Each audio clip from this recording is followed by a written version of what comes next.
Welcome to the Shadow Business Guest Podcast. I'm so happy you're here, and we have our second guest here today.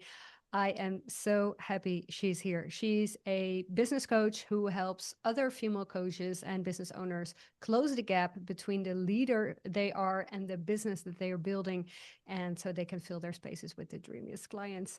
Welcome to Tasha Fortich. Hello, Tasha. How are you doing?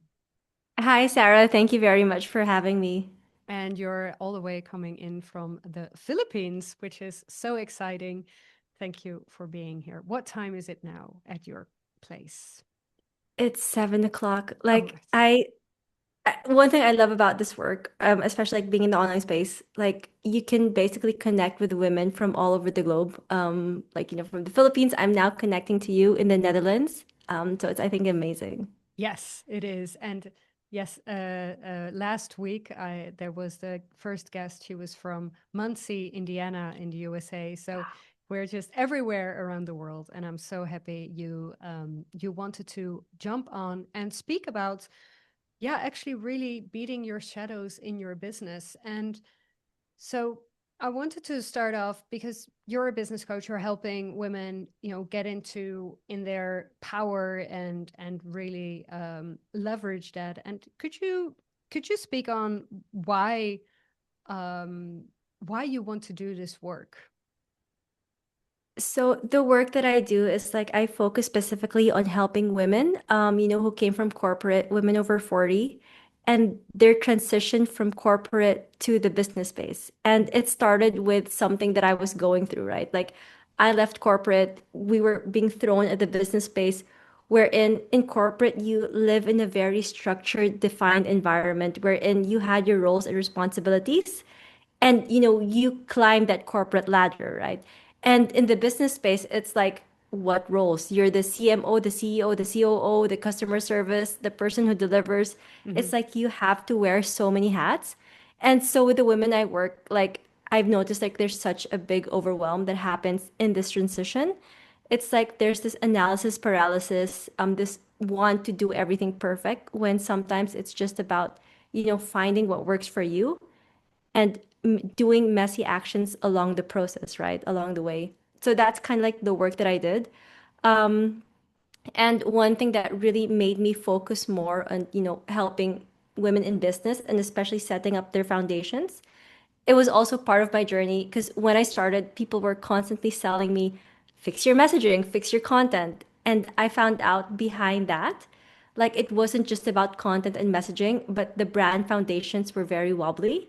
So that's why I kind of specialized my business around that area.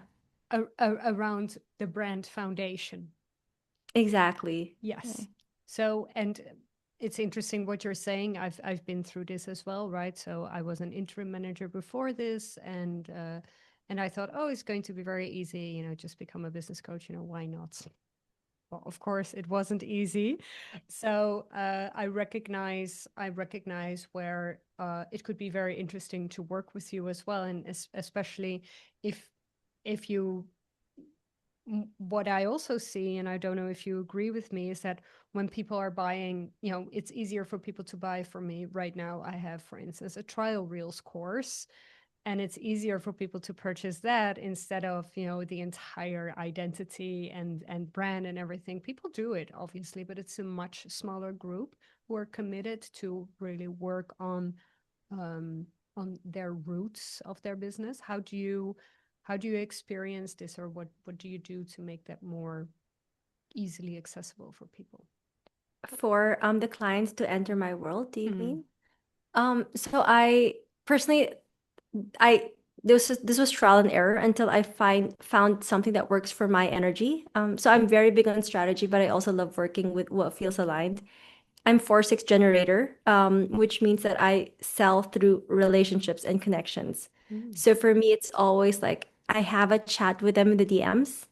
I lead them through like something low touch, Hmm. whether it's an audit or a coffee chat.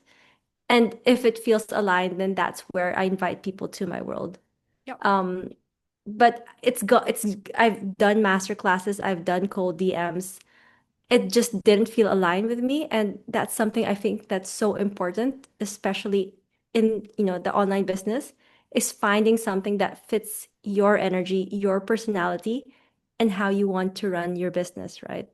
Yes, I think this is very interesting, and I would agree with you that you should always do something that fits you best, and also because there are so many ways, right? And Yeah. some people would say, no, you have to do it this way, but no, that's not true, right? And so you have found your way, and obviously, I hope you're also training your clients to do that as well, but then, probably different than your strategy because you work with all different kinds of people. And so this is the Shadow Business Podcast. So, it all feels very aligned, all those things, but maybe some things weren't aligned before that, or maybe something happened in your business or something happened in your personal life where you thought, now something has to change. And what was for you, you think, the obvious shift before getting into the place you are right now? Oh, that is a bit of a roller coaster story. Hmm. So when I left my well, it wasn't a 9 to 5, it was a 60-hour week. So what what happened was before I transitioned to coaching, I was kind of sold the idea that building an online business would be easy. So what I did before living in the Philippines, I was living in Germany. I was in a 5-year relationship. I was in a startup. We were preparing the startup for IPO. Hmm. So I had so much things going on. On paper, it looked very nice, right? Like I was in a partnership. I was in a relationship that I was, like waiting for a proposal or expecting a proposal. Like bringing a startup to IPO would have been a dream of any person in finance. Hmm. And for me, I was like, that just wasn't it. It just wasn't it. So from one day to the next, I packed my stuff, quit my job, left my relationship, moved back to my hometown to live with my mom, who I haven't lived with for like 20 years. Hmm. And that was when, and I was like, yeah, let me just start a business on the side of everything, right? Like, how hard could it be? Yes. Um, and then that was when I didn't realize, like, I burned out. My identity was so tied to the person, 9 to 5 and 2 decades in corporate, that is really tied to your identity. Yep. Living with my mom after living alone for so long, not earning an income, Hmm. and my identity was just all over the place. I started a coaching business, and obviously, because when you're unaligned, you attract people who are unaligned. Hmm. That felt very sticky, so I ghosted my coaching business. I traveled for a bit, I traveled a lot actually, until a friend introduced me to, for example, trauma healing and to really looking at your shadows.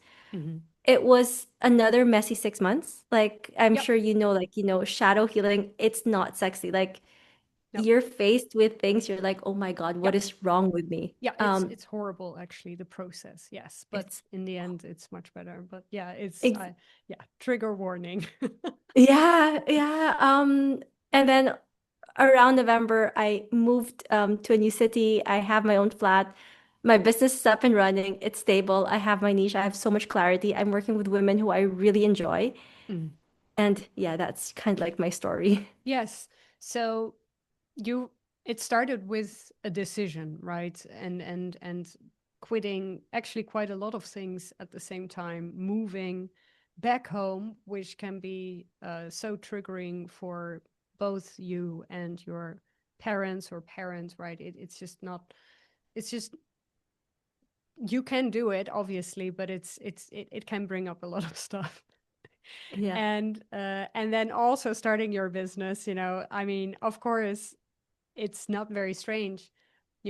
Burning out is not very strange because it's not what you're meant to do, right? And then also even working with annoying clients because you're a little bit annoying yourself, right? And then going through all that and going. And so what was, because you mentioned that shadow work is, um so what I see with my clients is that sometimes people would come to me and they're not feeling good. And then when they work with me in the beginning, they will feel a little bit worse even.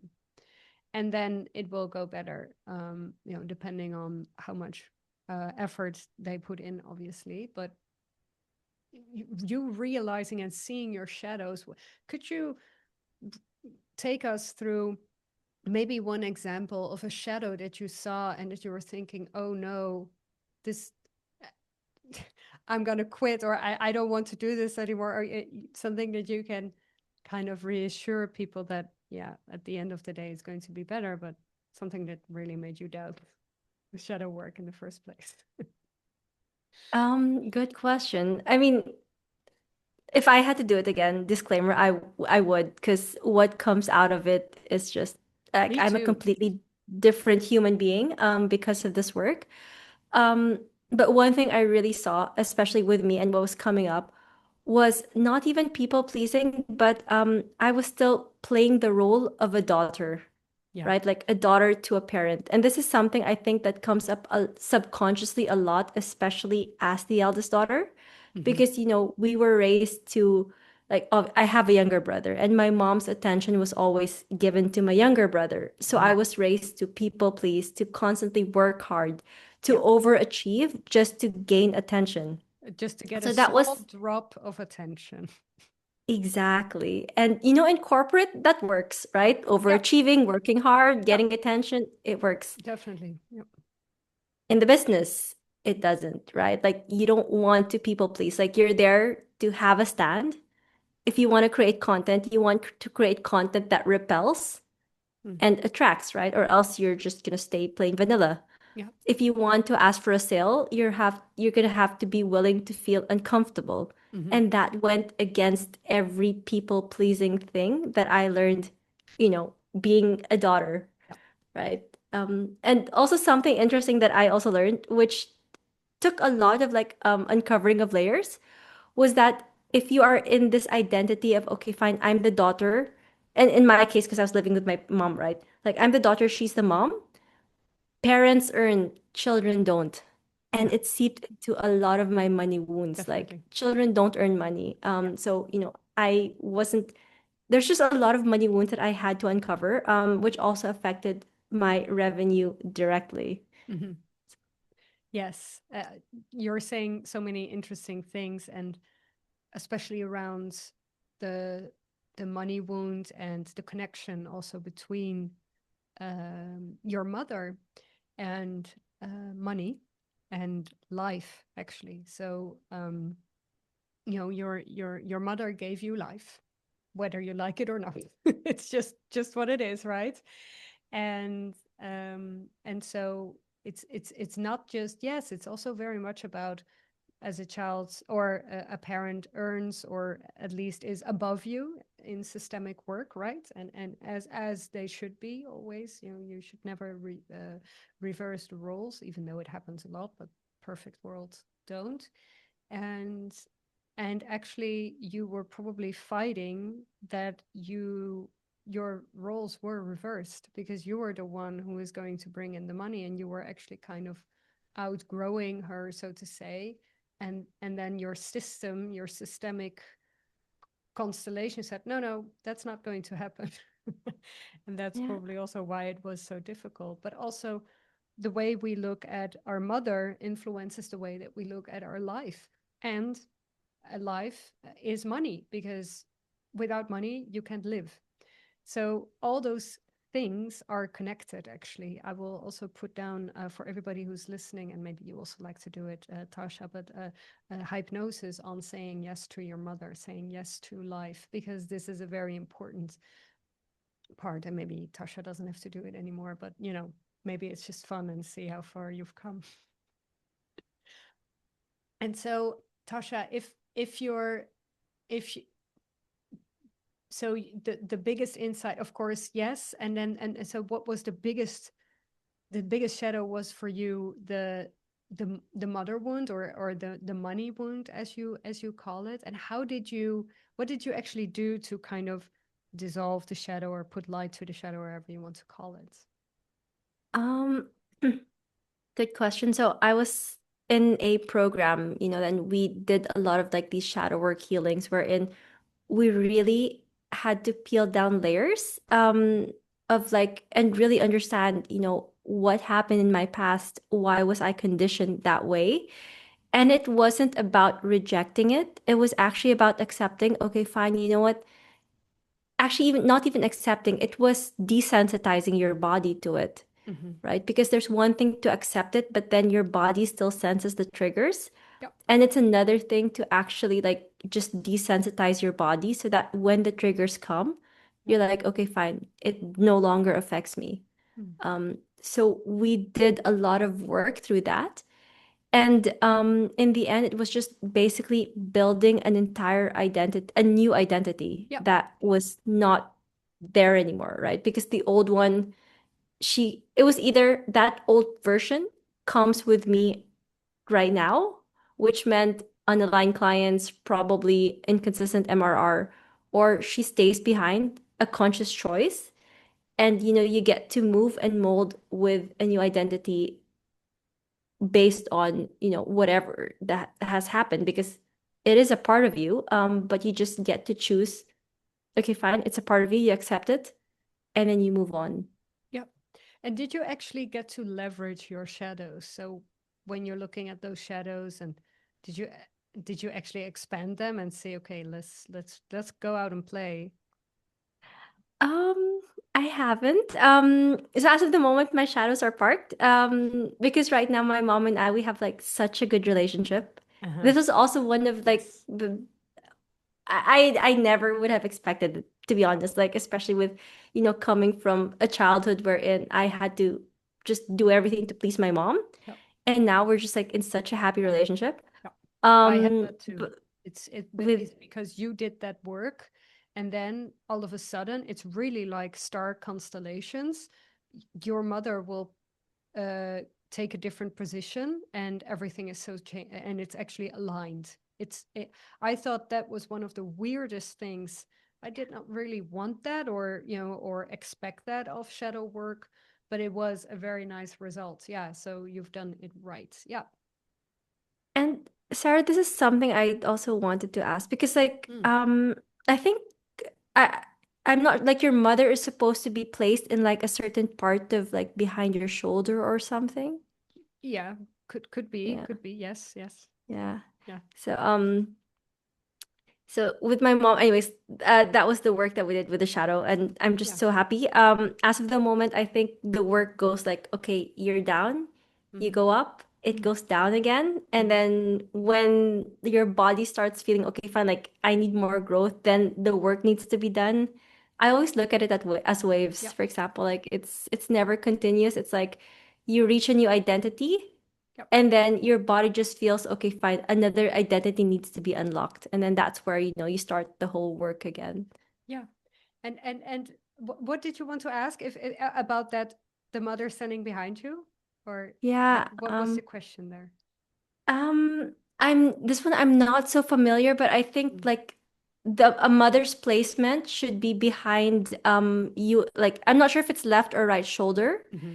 And then when I was doing a hypnosis, I think my mom was in front of me, which should have been the placement of a partner. Mm. So that was also why I had relationship issues, because my mom was occupying the place where my partner should be. That's an interesting insight. Yeah, I mean, you could look at it that way.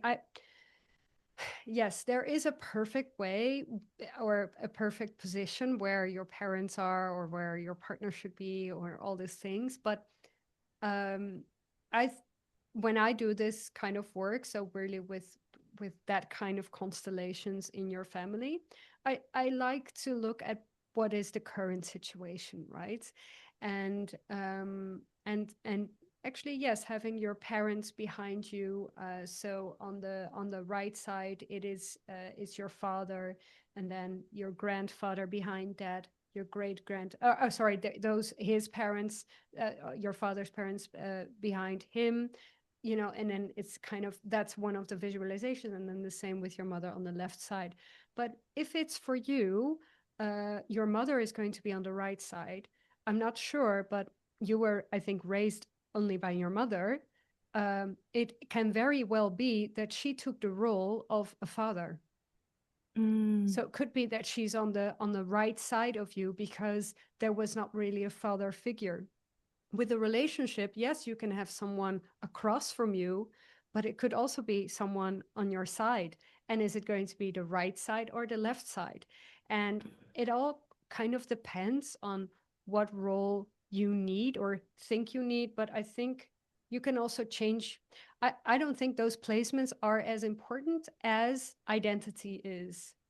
Mm. Yeah, because for instance, my partner and I, my husband, I recently had a conversation last weekend with one of my friends, and they said that I was more of I have as a woman, I have more of a male presence, and my husband actually has more of a female presence. If those are things that you believe in, because I also feel like gender. I mean, those discussions still need to be had, but we kind of have this Venn diagram of genders together, and so with us, it's not perfect, but it's working really well, right? We're together for 15 years, and so yeah, I don't know. It's good to look at it that way, but it's also like, yeah, if it works for you, who cares if your mother is in front of you, right? I mean, you know what I mean, right? So that's to answer that question. I'm not too strict. I'm sorry, what did you just say before I asked that question? You spoke about, oh yes, spoke about the ups and downs and the identity upgrades. Exactly. Yes. And so, and do you notice, because you said in November everything was kind of feeling in place. And did you also notice, because that's something I noticed as well, and also with my clients, is that your your identity constantly up levels right now, so there's no stopping anymore, or is it just the same? I think not just identity, the way I think the way we speak, the way we dress, Yeah. um, it becomes everything becomes more intentional right now. Yes. And Yes. weirdly enough, this is something like I don't know if I'm just sleeping better, better habits. I talk about like better health. I lost weight, my skin cleared. Yeah. All of these things where you're like you think that are secondary. You're like, is my skincare better? Am I eating the same thing? But also from I think like a physical glow Mm. up. I think it's a lot to do with, like that identity upgrade as well. And do you think, I would agree, but do you think that for you it has to do with more self-love? I think so. I think not just self-love, an identity glow up. Like once you're done with that peak, it just gives yourself a sense of calm. Yeah. It's like this unspoken confidence where you're like, it's not confidence where you're just trying to prove yourself, like in corporate. It's Yeah. confidence, which I think is very much needed, especially like in the coaching industry where it gets to be kind of loud. It's like, I know what I stand for. I don't have to prove to anyone. If I'm loud, I'm loud. If I'm not, I'm not. Yeah. And this was something I really struggled with when I was starting my coaching business because I'm introverted, I'm not loud. And it was something I was like talking to my mentor as well. I was like, business coaches are kind of like, out there, right? Mm. I'm not. And I was like, how can I cut through the noise? And it was, I think, through the identity work of accepting, okay, fine, you know what? You don't need to prove anything. Your identity, your energy is what it is. Yeah. And it's trusting that the right people will actually match your energy Yeah. and being okay with it, right? And if Yeah. people don't match, then they don't match and it's No. fine. Yes. So talking about performing confidence, you probably cannot do that anymore because of this work. Exactly. Yeah. And and you probably, this is also the byproduct of shadow work, is that you see it when somebody is performing even more. Yeah. And this is something I always say. It's like the internet is a noisy place. Yeah. It's so noisy. It's like and this is something so interesting. Like when I was in corporate, we had a lot of workshops wherein, us women, we were taught to promote ourselves more, like when it comes to the race, to talk to our boss and like be prouder of what we won. And sometimes I feel in the coaching industry, you're like, okay, you don't need to promote yourself because like it's just a bit too loud. Yeah. And you're right, like there is this like I think a very big difference between performing and just being okay. Like if you're loud, you're loud. If you're not, you're not, and Yeah. it's fine, right? And people feel it. Yes. And this is, I fully agree with you. And this is also really my mission, is because what you're speaking about with the corporate world is actually they want you to act like a man, and to get ahead, right? To get the promotion, to get. I was even taught to speak with a lower voice to get more authority because I had a really high voice before, and but yeah, I still do it, right? Because it's just what I'm used to. But um, I I don't think so. I think we are the first generation to actually pioneer and say, okay, you know what? This is the way. And we don't need any approval. There's no gatekeepers here. There's no businesses who are telling us what to do. We can do it fully our way. The only way to do that is through shadow work and actually really understanding yourself, because else you will be copying everyone. And Yeah. that's why shadow work is so valuable, because it gives you the opportunity to really set the tone, and people And will follow. And setting the tone doesn't have to be screaming, or doesn't have to be, villain kind of. You spoke about vanilla, but it's not vanilla, because it's nuanced, it's got depth, and people see that. The right people see that. and this is something I think that's with all the noise and with everything that's going on, it's harder than ever to actually stop and say, okay, fine, like block yourself from everyone. I think, there's always some sense like the more we scroll, the more we consume content. I mean, I also doom scroll, right? And it's one very easy to think, okay, fine, this person is further along than me. Should I copy her? Right. And I think it Yeah. takes a certain level of presence and understanding of self to say, no, no, no, no, no. That's her niche, that's her energy, which matches her audience. If I copy her, it's not going to work for mine. Yeah. Well, and the reason why people copy others is because it feels safe, Yeah. because they see, oh, this works apparently for them, and they forget the for them. This works apparently, so I should do it too. And you should never do that. And uh, I actually recently had a client who had an extreme form of, let's say, comparisonitis, and we worked on this a lot, and really also with the shadow work was so interesting, also how it has started for her already in high school, right? So how she was seeing herself versus her schoolmates and everything, and that's where it started. And so if if you don't know that, yeah, you're going to keep on doing that, right?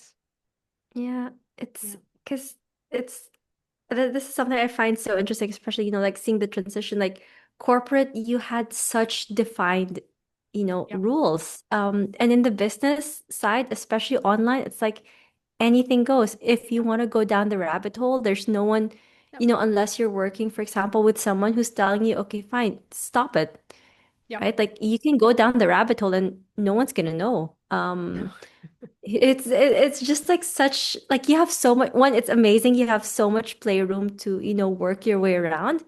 But at the same time, it's also like you have to keep yourself accountable. And I think like that's even a bigger responsibility. Yeah. Yeah. And what I also want to add is that our industry is very young. Online coaching, I know, is maximum 20 years. I think it's less.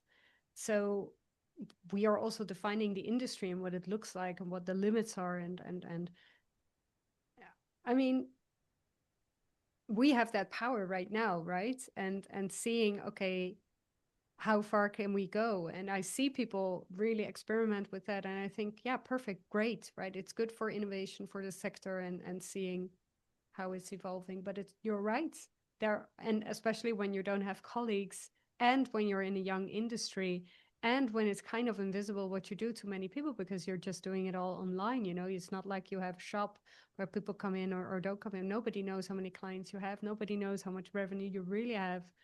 It's all quite hidden. And Yeah. yeah, it's interesting.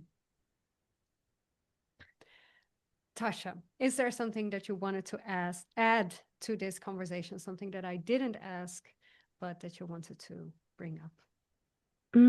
I think that was it. I mean, for me, bottom line, and this is something because I define myself as a business mentor and a strategist. Hmm. And personally, this is my take on this whole healing.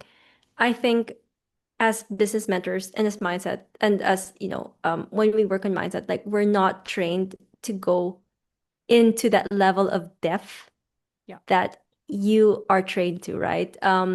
And a lot of times, like, and this is what I see when I have some women come to my spaces, wherein because you can have the feeling like if it's just a quick mindset shift, Mm. or if they really have like some more like healing that needs to be uncovered before Mm. we can actually work on strategy.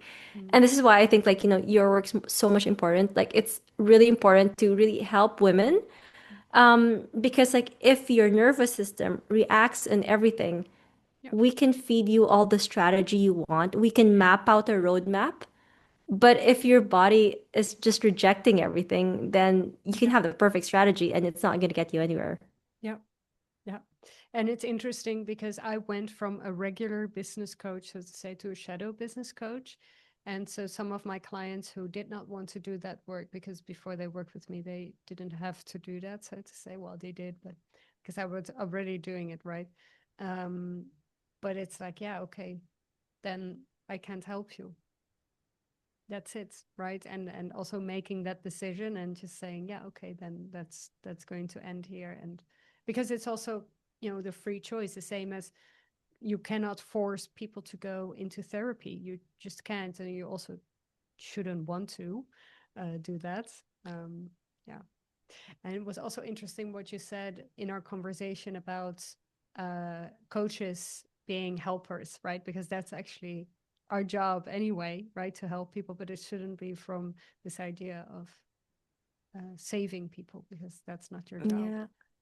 And I think also like from an understanding, for example, like I don't have any training with trauma, right? So Mhm. if there's something that's really going, like we can only ask so many questions to help someone get unstuck.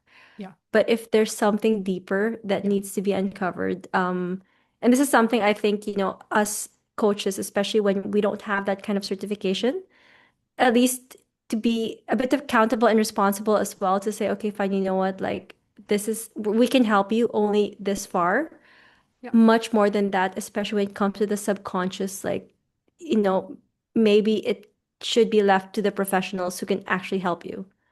Well, this is the reason why I got my certification, because I thought I want to also help people with this. Because when, as a coach, right, when people work with you and then they go to a therapist, and a therapist has their own way, obviously, but I thought, no, no, it's far more interesting to see, okay, how can I actually help people also with their business, and also doing hypnosis and trauma therapy and all those things, right? I have the certification for that. Okay, sometimes something comes up and I'm really scared of what I hear, right? But then I have a group of people from my certification, and then we do a kind of we call it intervision in Dutch. I'm not sure if it translates, but kind of have this conversation with other professionals and saying, okay, how do I actually handle this? And so that's also a choice you can make, right? To get deeper into that as well. That's what I did. But yes, okay, you can also leave it to the professionals. I would agree. And knowing where coaching ends or begins, and where it ends, and also where therapy starts. And in my experience, therapy really looks at the history, and coaching is very much at looking to the future. That's just, Exactly. yeah, Exactly. yeah, amazing.